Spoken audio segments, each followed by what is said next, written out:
महाकुंभ में जमीन आवंटन को लेकर आपत्ति के बाद मेला प्रशासन की ओर से कहा गया कि सारा ब्यौरा अखाड़ों को उपलब्ध कराया गया।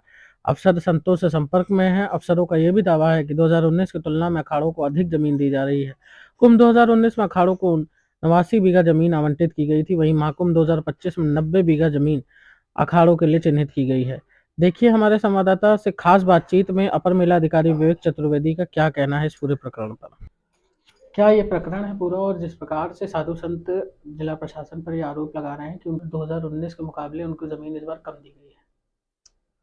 मैं बताना चाहूँगा कि ये 2025 के निमित्त जो मेले की बसावट का कार्य है, इसमें सर्वप्रथम सम्मानित जितने भी हमारे अखाड़े हैं 13, उन सभी के प्रतिनिधियों को जब गंगा के उस पार झूसी की तरफ हम लोगों ने ज़मीन का निरीक्षण कराया है 2 दिनों में विधिवत, और इसके पश्चात उनके जो भी सुझाव हैं, जो मार्गदर्शन है, उनको लिया गया है, उसमें हमने विचार किया गया है।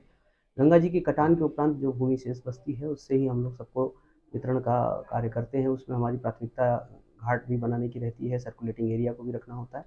इसके बावजूद भी सभी अखाड़ों को जो ज़मीन हम लोगों ने चिन्हित की है, वो पिछले गत 2000 कुंभ से कम नहीं है। किसी भी अखाड़े की भूमि 2019 से कम नहीं है, और ये चीज़ें महाराज जी लोगों को भी बताई गई। आपने जैसा दावा किया है कि पिछली बार 89 बीघा हमने दिया, इस बार 90 हम कर रहे हैं, उससे ज़्यादा ही कर रहे हैं, तो ये क्या ये सही है? नहीं, नहीं, हम लोग ऐसा नहीं है। सम्मानित अखाड़ों का जो भी वर्जन होगा, और इसके अलावा हम लोग रिकॉर्ड पे हैं, और ऐसा नहीं है, हम लोग रिकॉर्ड भी हमारे पास है, और हम लोगों ने पिछली बार से जो 2019 में उनको भूमि आवंटित की गई थी, उससे किसी भी अखाड़े की भूमि कम नहीं है, उससे ज़्यादा ही है।